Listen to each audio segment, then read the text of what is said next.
my channel, do subscribe it and make sure to hit the bell icon so that you would not miss any of my upcoming videos. Hello dear students, welcome to the third part of air and atmosphere. इससे पहले का जो video है first and second part, उसमें हम लोग discuss किए थे about nitrogen cycle and oxygen cycle. इसमें हम लोग डिस्कस करने वाले हैं about carbon dioxide and types of oxidation and many more things. बहुत सारी चीजें हैं. वीडियो बहुत लंबा होने वाला है शायद, बिकॉज काफी चीजें बच गया है. होगा तो इसी पार्ट में कंप्लीट करेंगे या फिर दो पार्ट में हम लोग वीडियो को बनाएंगे. Now without wasting any time let's get started with the video. So uses of carbon dioxide. तो बेसिकली यहाँ पर हम लोग कार्बन डाइऑक्साइड के बारे में ही पढ़ने वाले हैं.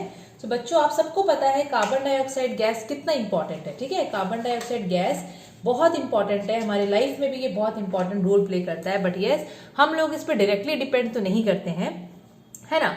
प्लांट्स इसमें डायरेक्टली डिपेंड करता है फॉर फोटोसिंथेसिस. तो हम लोग अभी बहुत सारे यूजेस देखेंगे कार्बन डाइऑक्साइड गैस के. तो सबसे पहला यूज जो है वो मैं ऑलरेडी आप लोगों को जस्ट नाउ बताई हूँ, that it is used by plants for photosynthesis. जो ग्रीन प्लांट्स होते हैं वो कार्बन डाइऑक्साइड गैस को फोटोसिंथेसिस के लिए यूज करते हैं. फोटोसिंथेसिस मतलब खाना बनाने के लिए, प्रिपरेशन ऑफ फूड के लिए. ओके, देन अगर हम लोग बात करें कार्बोनेटेड ड्रिंक्स का, जैसे कि स्प्राइट ले लो आप लोग, 7 अप ले लो, वैसे बहुत सारे ड्रिंक्स होते हैं like Thums Up, Coca Cola. So वो सब ड्रिंक्स में ना कार्बन डाइऑक्साइड गैस को यूज किया जाता है. मीन्स एक प्रेशर के साथ गैस को डाला जाता है और ये गैस क्या करता है ना, उस ड्रिंक को एक पर्टिकुलर टेस्ट प्रोवाइड करता है. ठीक है, फ्रेश रखता है, टेस्ट प्रोवाइड करता है. सो carbon dioxide gas is use in carbonated drink. ये क्वेश्चन आता है कि कैसा गैस का नाम बताओ जो कार्बोनेटेड ड्रिंक्स में यूज किया जाता है. तो वहां पर आंसर होगा carbon dioxide gas. Okay, then carbon dioxide gas को एकदम ठंडा करके उसको सॉलिडिफाई कर दिया जाता है. तो हम लोग वहां पर उसको बोलते हैं ड्राई आइस या फिर सॉलिड कार्बन डाइऑक्साइड. वो एकदम बर्फ जैसा दिखता है बच्चों, बट बर्फ नहीं होता वो, बट दिखता है पूरा बर्फ जैसा वो.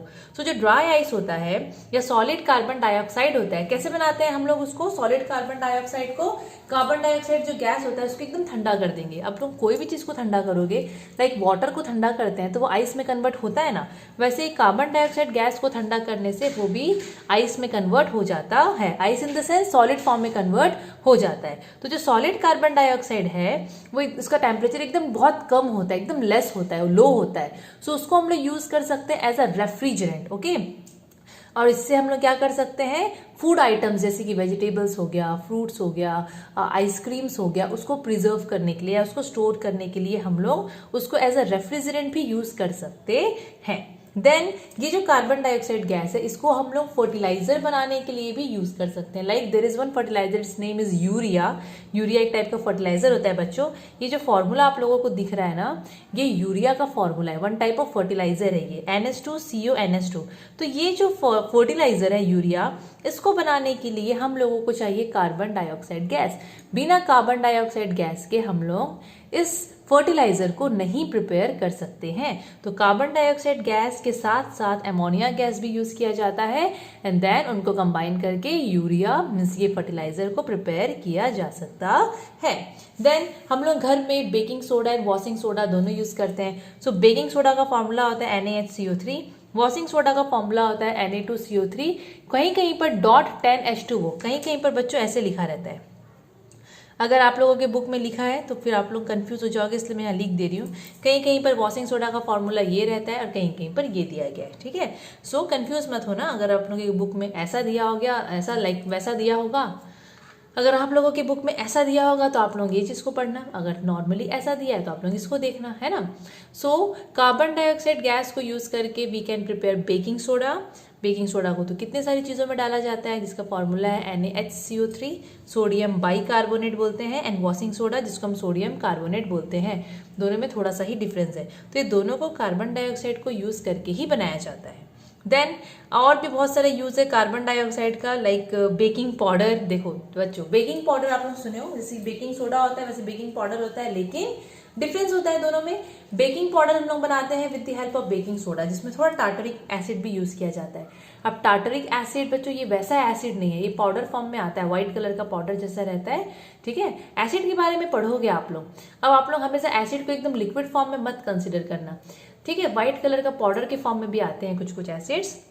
तो ये जो बेकिंग पाउडर आप लोग यहाँ पर सुन रहे हो, ये जो बेकिंग पाउडर है इसको जब हम वाटर में डालते हैं, वाटर में मिक्स करके हम लोग इसको, जैसे कि ब्रेड बना रहे हैं तो हम लोग उसमें मिक्स करते हैं. तो वहाँ पर देखना एकदम वो डो एकदम राइज हो जाता है, एकदम पफनेस उसमें आ जाता है, पफीनेस, मतलब कार्बन डाइऑक्साइड गैस वहाँ से रिलीज होता है, एकदम सॉफ्ट सॉफ्ट हो जाता है।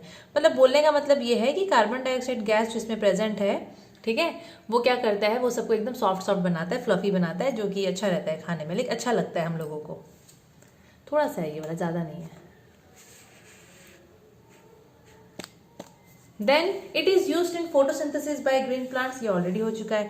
देन जो लास्ट इसका यूज है कार्बन डाइऑक्साइड का, that is it is use in fire extinguisher to put out fire. Yes, carbon dioxide gas जो होता है वो ना ही कंबस्टिबल होता है, मीन्स ये जलता नहीं है, ना ही ये सपोर्टर ऑफ कंबशन है, ये जलने में मदद भी नहीं करता है, सपोर्टर ऑफ कंबशन भी ये नहीं है, पर ये पुट आउट करता है फायर को, आगे को ये मीन्स बुताने में मदद करता है, पुट आउट करता है फायर।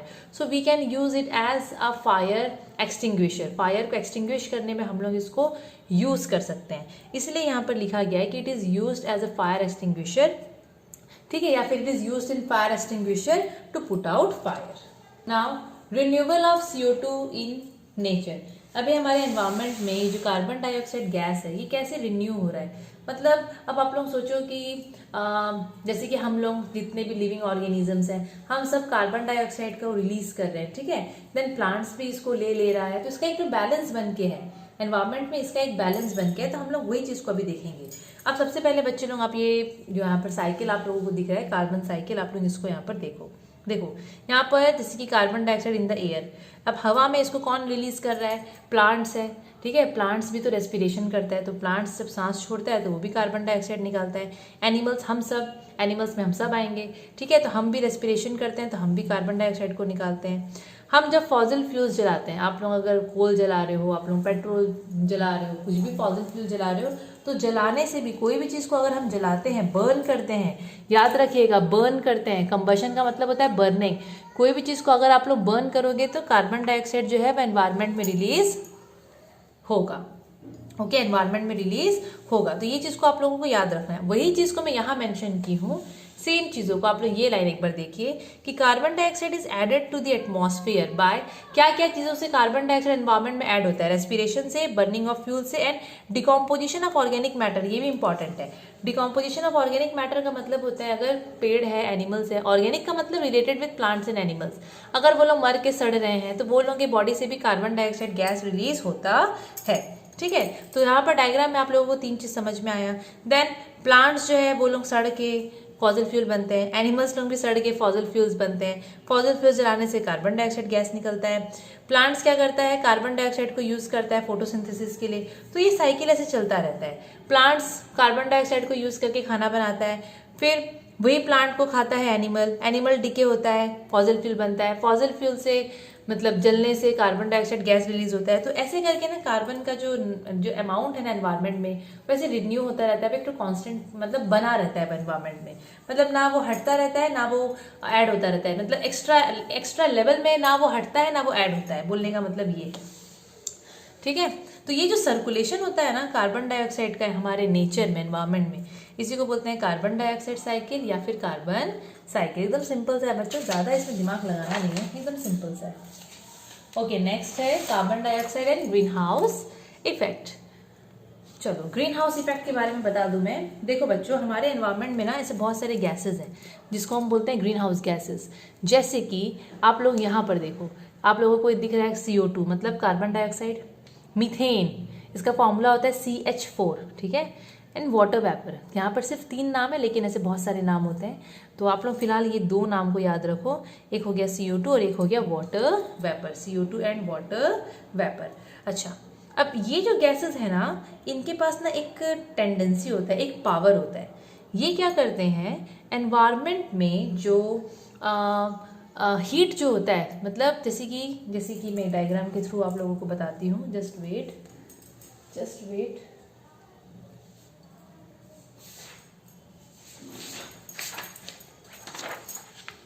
यस, ओके, जैसे कि ओके दिस इज द सन, यहाँ से रेडिएशन आ रहा है, एकदम सिंपल तरीके से बता रही हूँ, जस्ट ट्राई टू अंडरस्टैंड, एकदम सिंपल तरीके से बता रही हूँ। यहाँ से रेडिएशन हमारे अर्थ में आया, ठीक है, एकदम हीट वीट सब आया। अब जब ये हीट आता है तो वापस हीट अर्थ वापस रेडिएट करता है उसको back to the space.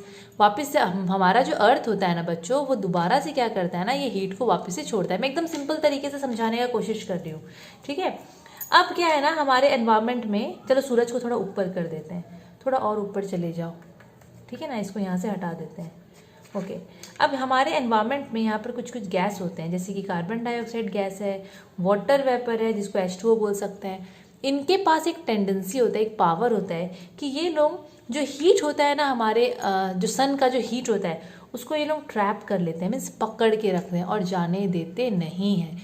Means ये जो गर्मी होती है ना, किसकी, सूरज की जो गर्मी होती है उसको ये लोग जाने नहीं देंगे, ये लोग उसको पकड़ के रखते हैं, जिसकी वजह से हमारे अर्थ को ये लोग एकदम हॉट करके या वार्म करके रख देते हैं, एकदम हीटअप कर देते हैं हमारे अर्थ को, जिसकी वजह से टेम्परेचर एकदम बढ़ जाता है और एकदम गर्मी हो जाती है, ठीक है। इसी को बोलते हैं हम लोग ग्रीन हाउस इफेक्ट। और ये जो गैसेस हैं इनको ये कहलाते हैं greenhouse gases, green house gases, okay, green house gases. तो यहाँ पर ये जो ग्रीन हाउस इफेक्ट है ये एक हीटिंग इफेक्ट है, या फिर आप लोग बोल सकते हो ये हीटिंग ऑफ द अर्थ है। मीन्स हमारा अर्थ हीट हो जाता है, हमारा एनवायरनमेंट एकदम गर्म हो जाता है। किसकी वजह से? सोलर रेडिएशन, सूरज की हीट की वजह से, जिसको कौन ट्रैप कर लेता है? ग्रीन हाउस गैसेस ट्रैप कर लेते हैं। और वो ग्रीन हाउस गैसेस कहाँ होते हैं? एनवायरनमेंट में होते हैं, एटमॉस्फेयर में होते हैं। उसी को हम लोग बोलते हैं ग्रीन हाउस इफेक्ट। अच्छा, ग्रीन हाउस गैसेस कौन कौन से होते हैं? CO2, methane, water vapour. ये ग्रीन हाउस गैसेस क्या करते हैं? They trap the heat of the sun, सूरज की गर्मी को पकड़ लेते हैं, and increase the temperature of the earth, earth का टेम्परेचर को एकदम इंक्रीज कर लेते हैं, और इनकी वजह से हमारा अर्थ एकदम गर्म हो जाता है। यस, देखो बच्चों, हमारा अर्थ जो नॉर्मली भी जो हीट एकदम मतलब जो थोड़ा वार्म है ना, वो भी इनकी वजह से वार्म है। तो ग्रीन हाउस इफेक्ट का एडवांटेज भी ये है कि इसकी वजह से हमारा अर्थ थोड़ा सा गर्म रहता है। एक एडवांटेज अगर आता है तो आप लोग ये चीज़ लिख सकते हो। अगर ये सब गैसेस नहीं होते ना तो हमारा अर्थ एकदम फ्रीजिंग कोल्ड हो जाता है और यहाँ पर सर्वाइव हम नहीं कर पाते, ना एनिमल्स ना प्लांट्स, लाइफ एग्जिस्ट कर ही नहीं पाता। पर अभी क्या हो रहा है ना, इतने सारे एक्सेस में मतलब एक्स्ट्रा अमाउंट में गैसेस का लेवल बढ़ जा रहा है कि कुछ ज़्यादा ही गर्म हो जा रहा है, और जिससे एकदम बैंड बच जा रहा है सबका। बोलने का मतलब यही है। सो ग्रीन हाउस गैसेस जो होते हैं ये लोग क्या कर रहे हैं? They trap the heat of the sun, sun का हीट को ट्रैप करके हमारे अर्थ का लाइक टेम्परेचर को इंक्रीज कर दे रहे हैं। So greenhouse effect keep the earth warm, earth को ये लोग वार्म रखते हैं, लेकिन आजकल कुछ ज़्यादा ही कर रहे हैं। आजकल तो ग्लोबल वार्मिंग करते रहे, है ना। अच्छा, इसमें से सबसे इंपॉर्टेंट गैस है carbon dioxide gas. Carbon dioxide gas is the most important green house gas, most important green house gas है बच्चों। और आजकल इसका कंसंट्रेशन काफ़ी बढ़ रहा है। पहले था 0.03%, इतना ठीक है, लेकिन आजकल क्या है ना, ये बढ़ रहा है। क्यों बढ़ रहा है? क्योंकि आजकल लोग इतने बढ़ गए हैं। लोग जितना बढ़ेंगे उतना कार्बन डाइऑक्साइड गैस निकलेगा। जितने लोग बढ़ेंगे उतना कोयला जलाएंगे, उतना जितना कोयला जलाएंगे उतना कार्बन डाइऑक्साइड गैस का लेवल बढ़ेगा। उतना रेस्पिरेशन कर रहे हैं, उतना पेड़ काट रहे हैं, तो पेड़ काटने से भी कार्बन डाइऑक्साइड का नंबर बढ़ जाता है एनवायरनमेंट में। पॉपुलेशन एक्सप्लोजन हो रहा है, मतलब ओवर पॉपुलेशन हो रहा है। बहुत सारे फैक्टर है जिससे कार्बन डाइऑक्साइड का कंसंट्रेशन एनवायरनमेंट में बढ़ रहा है। और अगर कार्बन डाइऑक्साइड का कंसंट्रेशन एनवायरनमेंट में बढ़ा, यहाँ देखिए, अगर कार्बन डाइऑक्साइड का कंसंट्रेशन एनवायरनमेंट में बढ़ा ऐसे, तो ये क्या करेगा? हीट को एकदम पकड़ के रखेगा, और हीट को अगर पकड़ के रखा तो हमारे अर्थ का टेम्परेचर को ये इंक्रीज कर देगा। और अगर अर्थ का टेम्परेचर इंक्रीज हुआ तो सबका बैंड बच जाएगा। और भी बहुत सारी चीजें होंगी, पढ़ोगे आप लोग, ठीक है। तो ये जो फिनोमिनन है जिससे हमारे अर्थ का टेम्परेचर बढ़ जा रहा है, इसी को हम लोग बोलते हैं ग्लोबल वार्मिंग। ग्लोबल वार्मिंग, देखो बच्चों, ग्लोबल वार्मिंग को एकदम इजी तरीके से कैसे समझोगे? ग्लोबल, ग्लोब से रिलेटेड है ना। ग्लोब क्या है? एक ट्रू मॉडल है हमारे अर्थ का। तो जो ग्लोब होता है वो ऐसे अर्थ का बात हो रहा है। और वार्मिंग का मतलब होता है गर्म, तो ग्लोबल वार्मिंग का मतलब होता है हमारा अर्थ जो गर्म हो रहा है उसको हम लोग बोलते हैं ग्लोबल वार्मिंग। और ये हमारे वजह से हो रहा है, बिकॉज ये सब काम हम कर रहे हैं और तो कोई कर नहीं रहा है। ह्यूमन एक्टिविटीज की वजह से ही ग्लोबल वार्मिंग हो रहा है। और इसमें मेन फैक्टर जो according to your book main जो मेन गैस है जो यहाँ पर मेन इंपॉर्टेंट रोल प्ले कर रहा है, that is nothing but carbon dioxide. अच्छा, बुक में एक एक्स्ट्रा चीज दी है जो मेंशन नहीं करी हूँ, harmful effects of global warming. अच्छा, अगर ये ग्लोबल वार्मिंग होते चला गया, हो तो रहा है, तो इसका हार्मफुल इफेक्ट्स क्या हो जाएगा? मीन्स इससे क्या हो सकता है? इससे बहुत कुछ हो सकता है। इससे क्या है ना, अभी पोलर आइस कैप्स मेल्ट हो रहे हैं, मतलब जो north pole and south pole में जो आइस है बोलो तो कितने समय से जमे हुए हैं, वो लोग मेल्ट हो रहे हैं, जिसकी वजह से जो कोस्टल एरियाज हैं उनको थोड़ा सा डेंजर है ना। मतलब बहुत सारा है। और एक चीज़, ग्लोबल वार्मिंग की वजह से साइक्लोन बहुत ज़्यादा भी फ्रिक्वेंट हो गया है। अब आप लोग उड़ीसा में ही देख लो कि हर साल तो मतलब साइक्लोन आना ही है ना। हर साल तो साइक्लोन आता ही है, या तो कभी जल्दी आए, कभी लेट में आए, कभी ज़्यादा इंटेंस आए, बट वो आता ही है। देन क्लाइमेट चेंज हो रहा है, जैसे एग्जांपल आप लोग सीजन पैटर्न देख लो, रेनी सीजन देख लो। अब पहले क्या था, पहले के समय में एग्जांपल अगर आप लोग आज से 10 साल पहले का देखोगे, अगर आप लोग आज से 10 साल पहले का देखोगे तो 10 साल पहले तक तो एक बार से देखोगे तो चलेगा, मौसम ठीक था, बारिश के समय में बारिश होता था। लेकिन अभी बारिश में तो बारिश होने का नाम नहीं। बारिश कब होगा, न्यू ईयर के समय हो रहा है, और दिसंबर, नवंबर, दिवाली के समय बारिश हो रहा है। तो पहले ऐसे नहीं होता था, लेकिन अब देखो ऐसे हो रहा है। तो ये सब चीज़ें हो रहा है ड्यू टू ग्लोबल वार्मिंग। मतलब सीजन पैटर्न एकदम बेकार हो जा रहा है, साइक्लोन आ रहा है, साइक्लोन एकदम इंटेंस आ रहा है, पोलर आइस कैप्स मेल्ट हो रहे हैं। तो ये सब किसकी वजह से हो रहा है, ये सब ग्लोबल वार्मिंग की वजह से हो रहा है। तो ग्लोबल वार्मिंग बिल्कुल भी अच्छा नहीं है। स्टार्ट तो हो गया, लेकिन एक ऐसा टाइम भी आएगा जब बहुत ज़्यादा इसका इफेक्ट हम लोगों को देखने को मिलेगा। तो हम लोगों को थोड़ा ध्यान रखना चाहिए, है ना। Now reaction of oxygen with metals and non metals. अभी हम लोग पढ़ेंगे कि जो ऑक्सीजन गैस है वो कैसे मेटल्स एंड नॉन मेटल्स के साथ रिएक्ट करता है। तो बच्चों, ऑक्सीजन अगर कोई भी चीज़ के साथ रिएक्ट कर रहा है, लग रहा है, एडिशन हो रहा है, तो हम लोग उसको ऑक्सीडेशन बोल सकते हैं। So addition of oxygen is called oxidation. Addition of oxygen is called what, oxidation. So metals अगर ऑक्सीजन के साथ लगेंगे तो हम लोग को मिलेगा मेटेलिक ऑक्साइड। अगर नॉन मेटल्स ऑक्सीजन के साथ रिएक्ट करेंगे तो हम लोगों को मिलेगा नॉन मेटेलिक ऑक्साइड। ऑब्वियसली अगर मेटल्स रिएक्ट करेंगे ऑक्सीजन के साथ तो मेटेलिक ऑक्साइड, अगर नॉन मेटल्स करेंगे तो नॉन मेटेलिक ऑक्साइड। एग्जाम्पल, अगर सोडियम रिएक्ट करेगा ऑक्सीजन के साथ तो सोडियम ऑक्साइड, अगर कार्बन रिएक्ट करेगा ऑक्सीजन के साथ तो कार्बन डाइऑक्साइड। तो ये मेटल का ऑक्साइड है, ये नॉन मेटल का ऑक्साइड है, ठीक है।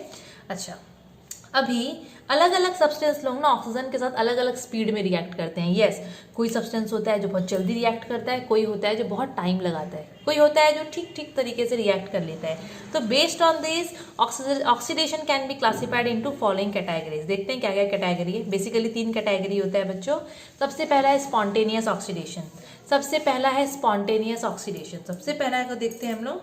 तो स्पॉन्टेनियस ऑक्सीडेशन क्या होता है?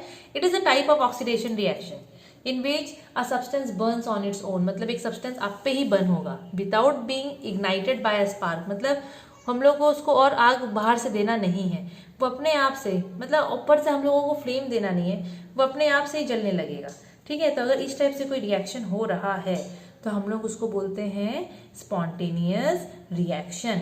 एग्जाम्पल, जैसे कि अगर आप लोग सोडियम को कंसिडर करोगे तो सोडियम तो बहुत ही ज़्यादा एक्टिव मेटल है, बहुत ज़्यादा, सोडियम पोटेशियम।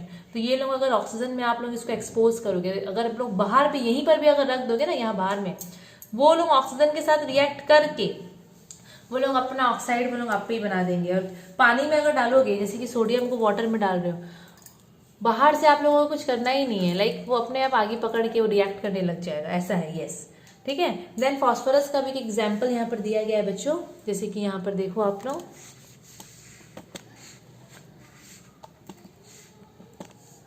जैसे कि फॉस्फोरस का भी है। फॉस्फोरस एक नॉन मेटल है, ठीक है। अगर हम लोग फॉस्फोरस को ऑक्सीजन के साथ रिएक्ट करवाएंगे तो वो एकदम स्पॉन्टेनियसली जलेगा उसके साथ, और जल के वो एकदम वाइट कलर का फ्यूम्स रिलीज करेगा, जो कि फॉस्फोरस पेंटॉक्साइड का होगा। तो मतलब ये सब जो एग्जाम्पल्स आप लोग देख रहे हो वो स्पॉन्टेनियस रिएक्शन का एग्जाम्पल्स है। तो उसका डेफिनेशन एंड इक्वेशंस, मतलब एग्जाम्पल्स आता है, तो आप लोगों को थोड़ा ध्यान देना है, ठीक है। डेफिनेशन आएगा, पक्का से आएगा। ओके, देन इसके बाद जो नेक्स्ट टाइप ऑफ ऑक्सीडेशन है that is rapid oxidation. So rapid oxidation, rapid का मतलब ही होता है एकदम जल्दी जल्दी। So it is a type of oxidation reaction in which substance reacts with oxygen. एक सब्सटेंस ऑक्सीजन के साथ रिएक्ट करता है बहुत जल्दी, मतलब रैपिडली, और रैपिडली रिएक्ट करने के बाद large amount of heat and light energy निकलता है। मतलब तगड़े तरीके से रिएक्ट करेगा और बहुत सारा heat and light energy release करेगा, उसको हम लोग बोलते हैं रैपिड ऑक्सीडेशन। रैपिड ऑक्सीडेशन, ठीक है। जैसे कि एग्जांपल अगर आप लोग एलपीजी को ले लो, पेट्रोल ले लो, केरोसिन ले लो, तो और हाँ, यही सब तो बेसिकली होता है। तो ये सब सब्सटेंस क्या करते हैं, अगर थोड़ा भी आप लोग इसको गर्म करोगे, लाइक गर्म तो नहीं सॉरी, थोड़ा भी अगर आप लोग हीट इसको दोगे ये फट से जलने लग जाएगा, एकदम रैपिड है, और जलने के बाद ये बहुत सारा heat and light energy release करेगा। तो ये मीथेन है। मीथेन इन द सेंस आप लोग ले लो जो गैस होते हैं ना, तो जब वो गैस को आप लोग जलाओगे, जैसे घर में हम लोग का एलपीजी होता है, तो वो कार्बन डाइऑक्साइड, वाटर वेपर और साथ में हीट एंड लाइट देता है। देन है स्लो ऑक्सीडेशन। तो स्लो ऑक्सीडेशन का मतलब धीरे धीरे रिएक्ट करेगा, अच्छा टाइम लगाएगा रिएक्ट करने में। अगर कोई ऐसा ऑक्सीडेशन रिएक्शन है जो कि एकदम धीरे धीरे रिएक्ट कर रहा है ऑक्सीजन के साथ और टाइम लगा रहा है, तो उसको हम लोग बोलते हैं स्लो ऑक्सीडेशन। तो सबसे बेस्ट एग्जाम्पल ये पहला वाला ही है, आयरन जो कि रस्टिंग होता है जब, तो बच्चों जो रस्टिंग होता है, जंक लगता है, वो कोई एक दिन में नहीं लगता, उसमें टाइम लगता है ना, एटलीस्ट 15 दिन ले लो आप लोग एटलीस्ट। तो आयरन ऑक्सीजन के साथ रिएक्ट करता है, साथ में मॉइस्चर भी होता है, लेकिन मैं मॉइस्चर यहाँ मेंशन नहीं की हूँ, मॉइस्चर भी होता है, तो वहाँ पर फिर रस्ट लगता है, तो रस्ट में आयरन का ऑक्साइड बनता है, साथ में H2O भी रहता है पर यहाँ पे मेंशन नहीं है, ठीक है। तो वो रस्टिंग जो होता है वो स्लो ऑक्सीडेशन का एग्जाम्पल है। किसका एग्जाम्पल है? स्लो ऑक्सीडेशन का एग्जाम्पल है। अब आप लोग ये दो एग्जाम्पल देखो, ये मेटल ऑक्सीजन के साथ रिएक्ट करके मेटल ऑक्साइड बन रहा है, अगेन जैसे कि ये कैल्शियम ऑक्सीजन के साथ रिएक्ट करके calcium oxide, magnesium again metal है, मैग्नीशियम ऑक्साइड दे रहा है। वैसे ही जो नॉन मेटल्स हैं, वैसे ही जो यहाँ पर नॉन मेटल्स है वो लोग ऑक्सीजन के साथ रिएक्ट करके नॉन मेटलिक ऑक्साइड दे रहे हैं। जैसे ये हाइड्रोजन नॉन मेटल है और वो ऑक्सीजन के साथ रिएक्ट करके नॉन मेटलिक ऑक्साइड दे रहा है, तो ये यहाँ पर वाटर है। कार्बन ऑक्सीजन के साथ रिएक्ट करके कार्बन डाइऑक्साइड दे रहा है, तो ये यहाँ पर नॉन मेटल का ऑक्साइड है। तो यहाँ पर अगेन देखो कार्बन दो टाइप के प्रोडक्ट्स देता है, एक बार अगर कार्बन कार्बन डाइऑक्साइड दे रहा है तो दूसरे बार में वो कार्बन मोनोऑक्साइड दे रहा है, तो ये डिपेंड करता है, हायर क्लासेस में पढ़ोगे। देन सल्फर अगेन एक नॉन मेटल है, वो ऑक्सीजन के साथ रिएक्ट करके सल्फर डाइऑक्साइड दे रहा है। तो बोलने का मतलब ये है कि मेटल्स ऑक्सीजन के साथ रिएक्ट करके मेटल ऑक्साइड देते हैं या फिर मेटलिक ऑक्साइड, और जो नॉन मेटल्स है वो ऑक्सीजन के साथ रिएक्ट करके नॉन मेटलिक ऑक्साइड देते हैं। अभी जो नेक्स्ट टॉपिक है that is about air pollution. तो एयर पोल्यूशन बहुत ही सिंपल टॉपिक है बच्चों। देखो एयर पोल्यूशन का मतलब होता है हवा का गंदा हो जाना। अब हवा जो होता है वो अलग अलग तरीके से आजकल एकदम क्वालिटी उसका डाउन हो जा रहा है, एकदम पल्यूट हो जा रहा है, एकदम खराब हो जा रहा है। क्यों खराब हो रहा है? बिकॉज आजकल इतने सारे पोल्यूटेंट्स आ गए हैं एनवायरनमेंट में, जैसे कि आजकल आप सबको पता है कि गाड़ी उड़ी का एग्जॉस्ट इतना रिलीज हो रहा है, फैक्ट्रीज का एग्जॉस्ट इतना आ रहा है, जो स्मोक्स निकलते हैं, ठीक है ना। तो ये सब क्या होते हैं, एनवायरनमेंट में ऐड होते हैं और उसका क्वालिटी को एकदम डिग्रेड, एकदम स्पॉइल कर देते हैं, एकदम डैमेज कर देते हैं। उसी को हम लोग बोलते हैं एयर पोल्यूशन। और ये एयर एकदम अनफिट हो जाता है हमारे लिए। अगर हम लोग इसको इनहेल करेंगे तो हम लोगों को बहुत सारी रेस्पिरेटरी डिजीज़ हो जाएगी, जिससे हम लोगों को लाइक रेस्पिरेटरी डिजीज़ में तो बच्चे बहुत सारी चीज़ें आ जाती है, लाइक अस्थमा आ जाता है, ब्रोंकाइटिस आ जाती है, एटसेट्रा काफ़ी चीज़ें हैं, है ना। सो एयर पोल्यूटेंट्स होते हैं वो चीज़ें जिसकी वजह से एयर पोल्यूशन होता है। एयर पोल्यूटेंट्स वो सब्सटेंस होता है जिसकी वजह से एयर पोल्यूशन होता है। जैसे कि ऐसे क्या क्या चीज़ें हैं जिसकी वजह से एयर पोल्यूशन होता है, तो यहाँ पर आ गया डस्ट, स्मोक, धुआं से भी गंदा होता है हवा, nitrogen dioxide, sulphur dioxide, carbon dioxide and last one is carbon monoxide. तो कार्बन का मोनोऑक्साइड हो गया, उसका डाइऑक्साइड हो गया, सल्फर का डाइऑक्साइड हो गया, नाइट्रोजन डाइऑक्साइड हो गया। ये सब चीज़ें जो हैं ये सब हवा को गंदा करते हैं। सो हम लोग इसको एयर पोल्यूटेंट बोल सकते हैं। सो वन बाय वन हम लोग कुछ कुछ एयर पोल्यूटेंट्स के बारे में पढ़ेंगे।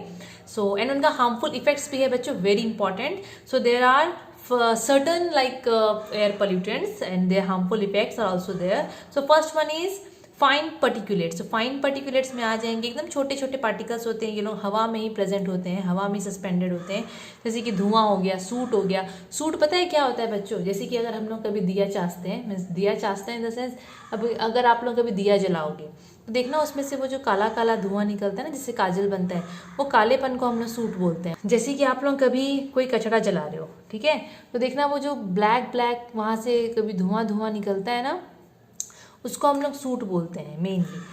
डस्ट तो आप सबको पता है। तो ये सब हवा में सस्पेंडेड होते हैं, हवा में ही घूमते रहते हैं, काफ़ी छोटे होते हैं, फाइन पार्टिकल्स होते हैं, तो हम लोग इनको फाइन पर्टिकुलेट्स बोल सकते हैं। वैसे ही और भी कुछ कुछ एयर पोल्यूटेंट्स हैं like CO, SO2, NO2 and CFCs, मतलब क्लोरोफ्लोरोकार्बन्स। पढ़ोगे सबसे पहला फाइन पर्टिकुलेट्स। तो फाइन पर्टिकुलेट्स मैं ऑलरेडी बता चुकी हूँ मैं क्या क्या है क्या क्या नहीं है। तो स्मोक एंड सूट जो हो गए, ये दो जो है ये कैसे रिलीज होते हैं? जब हम लोग कोई भी चीज़ को बर्न करते हैं, स्पेशली लकड़ी को बर्न करो आप या फॉसिल फ्यूल को बर्न करो, तो उस समय धुआं के साथ साथ ये ब्लैक ब्लैक सूट पार्टिकल्स भी निकलते हैं।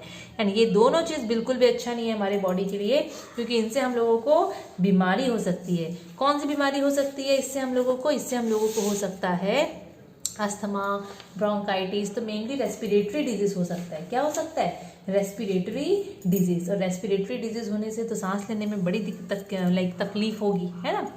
देन स्मोक प्लस फॉग, धुआं और फॉग होता है ना सुबह सुबह ठंड के मौसम में, अगर ये दोनों मिल जाएंगे तो स्मॉग हो जाता है। स्मॉग एकदम धुंध होता है, एकदम भयंकर, मतलब ऐसा धुंध होता है कि विजिबिलिटी एकदम रेड्यूस हो जाता है, डाउन हो जाता है, और एक्सीडेंट का तो भयंकर चांस होता है बच्चों। तो इससे क्या है ना, स्मॉग भी होता है। Then particulates of lead oxide, ये भी आ गया एक लेड ऑक्साइड, ये स्पेशली ऑटोमोबाइल एग्जॉस्ट में रहता है, मतलब जो गाड़ी मोटर से जो धुआं निकलता है ना उसमें ये प्रेजेंट होते हैं। ये लोगों से क्या होता है ना बच्चों में, अगर बच्चे इसको इनहेल कर लेते हैं तो बच्चों का ब्रेन थोड़ा सा डैमेज हो जाता है, इन द सेंस ब्रेन काम थोड़ा सा नहीं करता है efficiently. Then asbestos fibres can cause a lung disease called silicosis, मतलब ये भी एक एस्बेस्टस फाइबर का कुछ यहाँ बता रहा है कि इससे भी क्या होता है ना, एक डिजीज हो जाता है जो कि लंग से रिलेटेड है। डिजीज का नाम दिया है बच्चों सिलिकोसिस, उससे बच्चों हो जाता है सिलिकोसिस। सिलिकोसिस एक लॉन्ग टर्म लंग डिजीज होता है जिसकी वजह से ना मेनली सांस लेने में काफ़ी तकलीफ होती है, कफिंग होता है, और मतलब लंग्स से रिलेटेड डिजीज है। अभी इतना कोर्स में नहीं है, हायर क्लासेस में आप लोग इसको एकदम अच्छे तरीके से पढ़ोगे, बट अभी उतना नहीं है, बस बीमारी का नाम आप लोगों को थोड़ा याद रखना है। अब जो नेक्स्ट यहाँ पर दिया है, मतलब जो next type of air pollutant है जिसकी वजह से हम लोगों को दिक्कत हो सकती है, जिसकी वजह से हवा गंदा होता है, दैट इज कार्बन मोनोऑक्साइड। क्या है? Carbon monoxide. So carbon monoxide क्या होता है? देखो, कार्बन मोनोऑक्साइड का फॉर्मूला होता है सबसे पहले CO। क्या होता है? CO। और ये जो कार्बन मोनोऑक्साइड गैस है बच्चों, see this gas is basically released when anything Burns incompletely, मतलब अगर कोई भी चीज़, अगर एक फॉसिल फ्यूल आप लोग बर्न कर रहे हो, अगर वो इनकम्प्लीटली जलता है, अगर वो इनकम्प्लीट कंबशन होता है तो वहाँ से कार्बन मोनोऑक्साइड गैस रिलीज होता है। ये बहुत हाईली पॉइजनस गैस होता है, मतलब हम अगर हमारे बॉडी में ये चला गया तो ऑक्सीजन को ये कंबाइन करने नहीं देगा। ये ऑक्सीजन को कंबाइन करने नहीं देगा, हाईली पॉइजनस गैस है। अगर हम लोग इसको इनहेल कर लेते हैं तो ये हीमोग्लोबिन के साथ कंबाइन करके कार्बोक्सी हेमोग्लोबिन बना देगा। क्या बना देगा? कार्बोक्सी हेमोग्लोबिन, जो कि बहुत स्टेबल कंपाउंड होता है। एंड अगर ये चीज़ बन गया तो हम लोगों को सांस नहीं आएगा, हेडेक होगा, डिजीनेस, चक्कर आएंगे, और हम मर भी सकते हैं। यस, हम मर भी सकते हैं, तो काफ़ी दिक्कत हो जाता है अगर अगर अगर कार्बन मोनोऑक्साइड को हम इनहेल करते हैं। इसीलिए बोलते हैं ना कि प्रॉपर वेंटिलेटेड रूम होना चाहिए, उसी में सो, अदरवाइज जैसे कि जो फायर प्लेस होता है ना, अगर बाई चांस क्या बोलते हैं, मुझे एक्चुअली वर्ड यूज नहीं मतलब मुंह में नहीं आ रहा है वो वर्ड, फायर प्लेस जो होता है बहुत जन के घर में, उसको बोलते हैं कि प्रॉपरली उसको बुता के सोना चाहिए और प्रॉपर वेंटिलेटेड रूम होना चाहिए। क्यों? क्योंकि वहाँ से कार्बन मोनोऑक्साइड गैस निकलता है। अगर वहाँ पर कोई सोया इंसान और प्रॉपरली वेंटिलेटेड रूम नहीं है तो वह इंसान मर सकता है, क्योंकि कार्बन मोनोऑक्साइड गैस उसके बॉडी में जाके हेमोग्लोबिन के साथ कंबाइन करके कार्बोक्सी हेमोग्लोबिन बना देगा, जिसकी वजह से क्या होगा? डेथ हो सकता है ना। तो ये है। Then sulphur dioxide gas. तो अच्छा बच्चों देखो, सल्फर डाइऑक्साइड जो है, सल्फर डाइऑक्साइड भी नहीं, सल्फर S, सल्फर प्रेजेंट होता है कोल में, बेसिकली कोयला में रहता है। तो जब हम कोल जलाते हैं तो वहाँ सल्फर डाइऑक्साइड गैस बन जाता है। ड्यूरिंग वोल्केनिक इरप्शन ऑल्सो थोड़ा थोड़ा ये गैस रिलीज होता है, और ये पॉइजनस गैस है, ये हम लोग के लंग्स को अफेक्ट कर सकता है, सोचो आप लोग। और ये ना आप लोगों को इंडस्ट्रियल एरिया जहाँ पर ज़्यादा इंडस्ट्रीज होता है ना, वहाँ भी देखने को मिलेगा। इससे आई इन्फेक्शन या थ्रोट इन्फेक्शन, गला एकदम खसखसाएगा, गला में दिक्कत होगा, आँख में दिक्कत होगा, इरिटेशन होगा, ये सब चीज़ें आप लोगों को देखने को मिलेगा। अच्छा, ये जो सल्फर डाइऑक्साइड गैस है, सपोज ये हवा में रिलीज हो गया, अब एनवायरमेंट में ऑक्सीजन है तो ये क्या करता है, ऑक्सीजन के साथ कंबाइन करके सल्फर ट्राइऑक्साइड गैस बनाएगा। इसका नाम क्या है? सल्फर ट्राई ऑक्साइड गैस बनाएगा। ये सल्फर ट्राइऑक्साइड वाटर में डिसॉल्व होके एसिड रेन बनाता है। मतलब ये वाटर कहाँ से आया यहाँ पर? अभी हमारे एनवायरनमेंट में वाटर वेपर तो है ही, तो सल्फर ट्राइऑक्साइड क्या करेगा, ऑक्सीजन के साथ वाटर वेपर के साथ कंबाइन करके उसमें घुल जाएगा, और फिर जब ये बरसेगा तो ये एसिड के फॉर्म पे नीचे आएगा। तो ये थोड़ा दिक्कत होता है, अच्छा नहीं रहता बच्चों, पर कॉमन है आजकल। तो जितना पोल्यूटेड एरिया उतना ज़्यादा कॉमन, ठीक है। Now next one is NO2। Nitrogen dioxide. So nitrogen dioxide क्या है? अगेन एक गैस है नाइट्रोजन डाइऑक्साइड, जो कि रिलीज होता है कहाँ से? जब हम कोल बर्न करते हैं वहां से भी, गाड़ी मोटर के एग्जॉस्ट से भी होता है, जो धुआं निकलता है वहां से भी रिलीज होता है, इंडस्ट्रीज से भी ये रिलीज होता है। ठीक है, तो ये जो NO2 गैस है नाइट्रोजन डाइऑक्साइड बोलते हैं, ये क्या करता है जब एनवायरमेंट में निकला तो वाटर वेपर के साथ ये भी कंबाइन कर लेता है, बिकॉज एनवायरमेंट में रहता है बच्चों वाटर वेपर, और वाटर वेपर के साथ कंबाइन करने के बाद ये एक एसिड बनाता है जिसका नाम है नाइट्रिक एसिड। ठीक है, और ये नाइट्रिक एसिड फिर नीचे बरसता है, तो ये भी हमारे बॉडी के लिए बिल्कुल अच्छा नहीं है। जमीन में गिरेगा तो मिट्टी के लिए अच्छा नहीं है, पानी में गिरेगा तो एक्वेटिक एनिमल्स के लिए अच्छा नहीं है। और ये जो गैस है ना, ये हमारे लंग्स एंड आई दोनों को अफेक्ट करता है। ये देखोगे तो दोनों के लिए ये अच्छा नहीं है, बिल्कुल भी अच्छा नहीं है। ये लोग बहुत सारे हम लोगों को हेल्थ प्रॉब्लम करते हैं बच्चों, काफी हेल्थ प्रॉब्लम करते हैं। ठीक है, next one is chlorofluorocarbon, CFCs, chlorofluorocarbon. तो क्लोरोफ्लोरोकार्बन जो है बेसिकली वो यूज होता है एरोसोल स्प्रे में। मैं यहाँ पर डायग्राम देखो, फोटो दे दी हूँ मैं, आप लोग ध्यान से देखो। एरोसोल स्प्रे में, रेफ्रिजरेटर में यूज होता है, एयर कंडीशनर AC में यूज होता है। ये जो क्लोरोफ्लोरोकार्बन है, ध्यान से आप लोग देखो, सपोज ये यहाँ से निकला और डायरेक्ट जाता है ओजोन लेयर में। ओजोन लेयर कहाँ होता है? जल्दी जल्दी बताओ आप लोग, ऐसे तो बता नहीं पाओगे। स्ट्रेटोस्फीयर में यूज होता है। ठीक है ना, ओजोन लेयर कहाँ होता है? स्ट्रेटोस्फीयर में होता है। ओजोन लेयर के पास, मतलब स्ट्रेटोस्फीयर में ओजोन लेयर जो प्रेजेंट होता है वहां जाता है CFCs, क्लोरोफ्लोरोकार्बन, और वहां ये क्यों जाता है? उसको डैमेज करने के लिए। ठीक है, अब वहां पर जो ओजोन लेयर प्रेजेंट है वो क्या करता है ना, वो हम लोगों को प्रोटेक्शन देता है UV रेज से, बिकॉज जो हमारे जो सन है ना, हमारे जो द सन है वहां से आते हैं बहुत हार्मफुल अल्ट्रावायलेट रेज, बहुत ज्यादा हार्मफुल अल्ट्रावायलेट रेज आते हैं। और वो अल्ट्रावायलेट रेज जो होते हैं वो हम लोगों के लिए बिल्कुल अच्छे नहीं है। कैसे अच्छे नहीं है? वो हम लोगों को स्किन कैंसर कर सकते हैं, वो हम लोगों का इम्यून सिस्टम को डैमेज कर सकते हैं, मतलब हमारा इम्यूनिटी को एकदम डाउन कर सकते हैं, कैटरेक्ट कर सकते हैं, आंख में प्रॉब्लम, सनबर्न कर सकते हैं, ग्लोबल वार्मिंग तो करते ही हैं। तो उससे हम लोगों को कौन बचाता है? ओजोन लेयर बचाता है। लेकिन वो ओजोन लेयर को खराब करने में कौन है आगे? क्लोरोफ्लोरोकार्बन। तो क्लोरोफ्लोरोकार्बन को कौन, मतलब क्लोरोफ्लोरोकार्बन हम लोग किसमें यूज करते हैं? Aerosol spray, refrigerator, air conditioner. ये लोग यहाँ से निकल के ओजोन लेयर को खराब करने जाते हैं। ये ओजोन लेयर कहाँ पाया जाता है? स्ट्रेटोस्फीयर में। ये क्या करता है? UV रेस से हमको बचाता है। UV रेस हम लोगों को क्या क्या डैमेज कर सकता है? ये सब डैमेज कर सकता है। तो बच्चों आज के लिए हम लोग इतना ही करते हैं। जो 4th पार्ट बनेगा उसमें आप लोग पढ़ोगे about laboratory preparation of oxygen, and भी ऑक्सीजन से रिलेटेड कुछ चीजें हैं, लाइक इसका physical chemical properties, respiration, combustion, और थोड़ा बहुत कंडीशंस ऑफ कंबशन। सो अगर आप लोगों को वीडियो अच्छा लगा होगा तो लाइक शेयर सब्सक्राइब जरूर कर दीजिएगा। Thank you.